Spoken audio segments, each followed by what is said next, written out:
Коношенко үүнтэй холбогдуулан тусгай мэдээлэл хийсэн.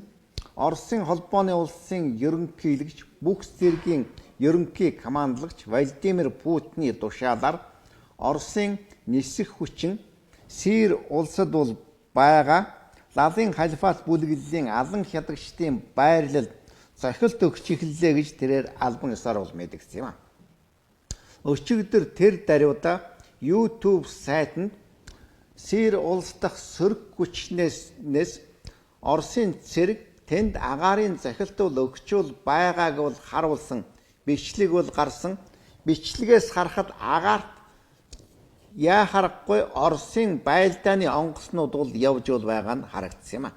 Тухайлбал Су 25, Су 34 зэрэг нисэх онгоцнуудын юугаарч бол өөр онгоцтой андуурахын аргагүй шинж төлөв байдлыг бол цэргийн мэргэжилтнүүд бол олж харсан байгаа.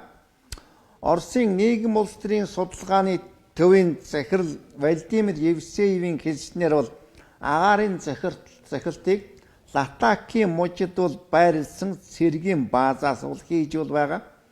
Оросын Су 25 гэдэг дайрагч онгоц 12 ширхэг мөн фронтын бөмбөгдөгч Су 24 гэдэг байлдааны нисэх онгоцнуудаас эдгээр захилтуудыг голдуу хийж байгаамаа. Гэхдээ эдгээр байлдааны онгоцнууд нь голдуу тактикийн зориулалттай нисэх онгоцнууд тэнд Оросын холбооны улсын стратегийн бөмбөгдөгч бол онгоцнууд бол байхгүй гэж бол мэдэгдэж байна. Яагаад стратегийн бөмбөгдөгч онгоцнууд бол байхгүй юм бэ гэхээр байлдааны ажиллагаа харьцангуй ойрын зайд 100-аас 200 км-ийн дотогш бол болж байгаа гэж мэдэгдсэн байна. Агаарын захилтыг 20 гаруй удаа өгсөн гэж Батлан хамгаалах яамны хэвлэлийн төлөөлөгч хошууч генерал Игорь Коношенко анхүү агаарын захилт эхэлснээс хойш хэдэн цагийн дараа бол мэдэгдсэн. Өөрөөр хэлбэл агаарын захилтын гол үр дүнг бол хэлсэн юм а. Ууланд байрлуулсан алан хядагчдын командын байрыг олж устгаж бол чадсан гэж тэрээр бол мэдэгдлээ.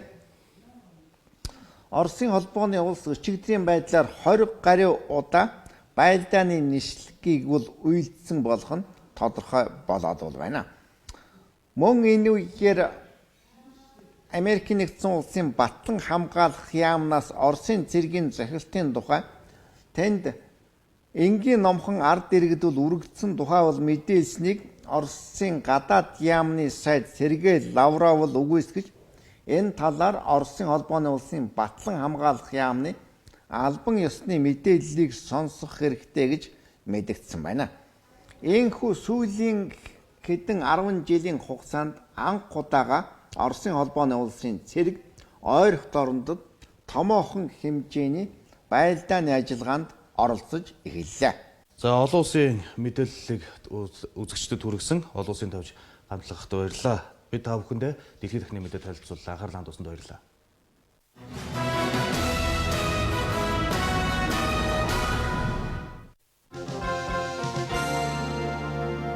Аймагчны сэнгэн амт өдрийн хүш мохито сайхан амттай баялаг жортой хацгад шаржигнадаг бидний дуртай ирвэхэ.